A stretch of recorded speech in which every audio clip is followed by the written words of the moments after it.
बाद में भी जो लोग हैं वो लोग भर सकते हैं गूगल फॉर्म, बिल्कुल भरिए। हम लोग किसी को मना नहीं कर रहे हैं, और हम तो चाहते हैं कि बीएड टेट 2011 बेरोजगार अगर वो 2017 से पहले भी लड़े हैं और आज भी लड़ रहे हैं तो कोई वंचित रह जाए, ये हम कतई नहीं चाहते हैं। ये बिल्कुल आप अच्छी तरीके से जान लीजिए, भरिए। लेकिन माननीय जज साहब ऑर्डर आने दीजिए। बाकी माननीय जज साहब 16,000 की लिस्ट की बात आज कर रहे थे, जो आपको मैं यथावत बता रहा हूँ। जो बातें मेरी आगे आपके सामने आ जाएंगी। इसके बाद दूसरे फेज में वो उनके लिए क्या करते हैं, ये अगर और भी सबको करते हैं तो इससे बड़ी खुशी हम लोगों के से ज़्यादा किसी को नहीं हो सकती है। इसमें जो साथी भरेंगे उनको जो भी, देखिए अब तो ऐसा है ना कि आप समझने की कोशिश करिए मेरी बात को, कि मतलब ना अधिवक्ताओं की ज़रूरत है किसी को, ना किसी को 1 रुपया देने की ज़रूरत है फॉर्म भरने के नाम पे या किसी नाम पे। किसी को 1 रुपया आप देते हैं तो आप स्वयं अपनी जेब कटवा रहे हैं, और आप फिर मूर्ख हैं, मूर्ख की श्रेणी में आएंगे, और पढ़े लिखे की श्रेणी में, बीएड टेट 2011 की श्रेणी में नहीं आएंगे। सिर्फ आपको ऑनलाइन आप अपना प्रत्यावेदन देना है और गूगल में फॉर्म भरना है। ये आपको प्रक्रिया करनी है, किसी को एक चारा नहीं, किसी इसके नाम पे। हाँ, आगे कोई जरूरतें पड़ेंगी तो संगठन आपकी मदद के लिए खड़ा होगा, हर तरीके से खड़ा होगा, लेकिन किसी को पैसे देकर और इस तरीके से अपनी धन की बर्बादी ना करें। अभी जो प्रक्रिया चल रही है पहले फेज की, वो बात 16,000 जो 448 पदों के लोग हैं उनके लिए आदरणीय जज साहब ने कहा है। सारी जानकारी आपको यथावत दी गई है। इसके बाद आप इसके कितने अलग अलग अर्थ निकालते हैं और आप अपनी भाषा में क्या कहते हैं, लोग इसको और किस तरीके से पेश करते हैं, और भी विद्वान हैं वो अपनी लाइव में उसके लिए क्या पेश करते हैं, इससे मेरा और मेरे संगठन का कभी सरोकार रहा है और ना रहेगा। सारी बातें बताने के बाद अब हम संगठन के महासचिव और रीढ़ की हड्डी आदरणीय सुधीर भैया से अनुरोध करेंगे कि वो आए और अपनी भाषा में जो बातें उनको समझानी है वो समझाएं। प्रदेश के सभी भाई बहनों को बहुत बहुत प्रणाम। और आज की कोर्ट कार्यवाही के बारे में संगठन अध्यक्ष सुनील भैया ने आपको अहम जानकारी दी। सबसे पहला मेरा निवेदन ये है कि जो हमारे संगठन की याचिका से जुड़े हैं, किसी भी माध्यम से जुड़े हों, वो संगठन के लोगों द्वारा जिनको अधिकार है अपने भाई बहनों की सुरक्षा का और जिम्मेदारी है जो आप सबने दी है, उनकी ही पोस्टों को और उनके ही लाइव को, उनके ही वीडियो को सुनें और देखें। किसी दूसरे की लाइव वीडियो पोस्ट देखकर सवाल हम पर नहीं बनता है, एक चीज। दूसरा, जिस प्रकार से पहले बताने की होड़, ये बताने की होड़ कि हम ही सब कुछ कर रहे हैं, जो जो कर रहा है उससे संगठन के लोगों का कोई सरोकार नहीं है। संगठन बिना अपने अधिवक्ता से पूरी बात जाने हुए प्रत्येक बिंदु पर क्या हो सकता है क्या नहीं, इसके बारे में जानकर ही आपको कोई चीज प्रेषित करता है। और आपको भी विनम्र निवेदन है कि आपको भी वही कदम उठाना है जो संगठन बताए या संगठन के वकील साहब बताएं, और वो हैं हमारे कलाम सर।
इसके अलावा कोई भी बताता है तो उसका जिम्मेदार संगठन नहीं है। एक चीज, सबसे बड़ी आज की जो भ्रामक खबर है जिसको लेके हम सब बहुत चिंतित हैं, फिर से उसी विवाद को उखाड़ा गया है कि प्रेजेंट और पूर्व वाला। अब तक जितने भी लोग जुड़े हैं और जितने भी जिम्मेदार लोग हैं, एक बात भरने वाले और भराने वालों के लिए बिल्कुल सुनिश्चित उनके दिमाग में हो चुकी है कि प्रेजेंट कंटेम्प्ट में आपकी पोजीशन क्या है और 2017 के पहले आपकी पोजीशन क्या है। ये बहुत दोनों इंपॉर्टेंट है। अगर ये इंपॉर्टेंट नहीं होते तो फिर हमको भी, हमारे लोगों को भी सो जाने का पूरा अधिकार है। फिर हमें किसी एडवोकेट की कोई आवश्यकता नहीं है। या दूसरे शब्दों में यूं समझ लीजिए कि हम जो शुरू से लड़ रहे हैं वो हमारी बेवकूफी है कि अब तक क्यों हम लोग सीनियर से ले जा रहे थे, जब सारा काम यूं ही हो रहा था कि आप 2017 के पहले हैं, मैं भी हूं, मेरे संगठन के हजारों भाई हैं, तो वो यूं ही अपना प्रोफार्मा भर जाते, किसी एडवोकेट की कोई जरूरत ही नहीं पड़ती। इस टाइप की गलत और भ्रामक खबरों को बड़े नाम वाले लोग बहुत ज्यादा प्रेषित करते हैं और इसी कड़वे सच को बताने के लिए मैं बहुत बदनाम हूं। अगर कोर्ट कोई प्रोफार्मा प्रेषित करता है, वो आदेश है सबके लिए, जिसका हम सबको सर झुका के पालन करना ही है। पीछे से कौन क्या कर रहा है, हजारों अभी लोग प्रोफार्मा भेजने लगेंगे, वो किसकी जिम्मेदारी पर भेजेंगे, उनको कौन रिप्रेजेंट करेगा कोर्ट के अंदर, क्या होगा उनका। अपनी बात बताने से पहले ये तो सोच लीजिए कि उसका अंजाम क्या होगा। मुझे फिर दो चीजें नजर आ रही हैं, या तो पहले की गई गड़बड़ या अब आने वाली चीजों को उलझा के रखने। इसके दो ही मतलब निकलते, तीसरा कोई मतलब नहीं निकलता। कि या तो पहले आप लोगों के बीच में कुछ ऐसे लोग आ गए जो सिर्फ और सिर्फ 2017 के थे, उनको प्रेजेंट की कंटेम्प्ट में कहीं उनका, याचिका में कहीं पर उनका नामो निशान नहीं है। एक चीज। दूसरी, अब ऐसे लोगों को और बुला के खिचड़ी को पैदा कर देना। और उन भ्रामक खबरों के लिए आप सब लोग दूर रहिए, ऐसा कहीं कुछ नहीं होने वाला। पहले जिनका अधिकार बनता है, जज साहब पूरी तरीके से आपके पक्ष में, इसमें अब कोई संशय नहीं है। दूसरी चीज, अगर प्रेजेंट का कोई मतलब नहीं है तो हजारों हजार लोग जिन याचिकाओं में शामिल थे उनको खारिज किस बेस पे कर दिया गया। क्या वो उनमें से क्या एक भी व्यक्ति, उन याचिकाओं में क्या कोई भी व्यक्ति ऐसा नहीं था जो 2017 के पहले वाला हो? ये संभव ही नहीं है। मगर अगर जज साहब ने उनको खारिज किया है तो उसकी मूल वजह यही थी कि आप देर में आए, आप सो रहे थे, आप अपने अधिकारों के प्रति सजग नहीं थे। और बाकी सारी बातें माननीय भैया ने बता दी हैं कि आपको किन चीजों का पालन करना है। जो संगठन से लाइव या पोस्ट के माध्यम से चीजें प्रेषित हों और या फिर हमारे आदरणीय कलाम सर प्रेषित करें, आपको सिर्फ उन्हीं चीजों का पालन करना है। 16,000 की लिस्ट को मदर लिस्ट माना गया है। याद करिए, जज साहब 15,000 से आगे की बात कर रहे हैं, हम सीमित क्यों रहें? तो आप जिनका प्रोफार्मा अधूरा था, जिनके करेक्शंस अभी अधूरे थे, उनको दोबारा फिर से अपने गूगल फॉर्म, उसकी सूचना कैसे भरना है ये सब संगठन बताएगा। आपको उन सभी का पालन करना है। 2017 वाली आइए भर दीजिए, प्रेजेंट वाला भर दीजिए। और आज सबसे बड़ी बात उस याचिका या उन याचिकाओं के लिए भी हुई है जो 16 के बाद पड़ी थी। जज साहब ने उनको अलग से सुनने के लिए कहा था। उनके याचियों को बहुत बड़ी राहत दी गई है।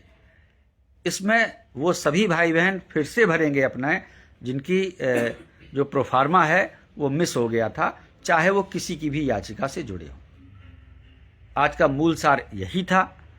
और मैं उम्मीद करता हूं कि अब की बार हमारे भाई बहन बहुत सोच समझ के बिना किसी जिला अध्यक्ष के सूचनाएं मिलेंगी आपको, लेकिन खुद ही आपको भरना होगा और डायरेक्ट आपको वो फॉर्मेट भेजना होगा। फिर से आप समझ लीजिए, प्रोफार्मा और डिटेल में बड़ा फर्क होता है।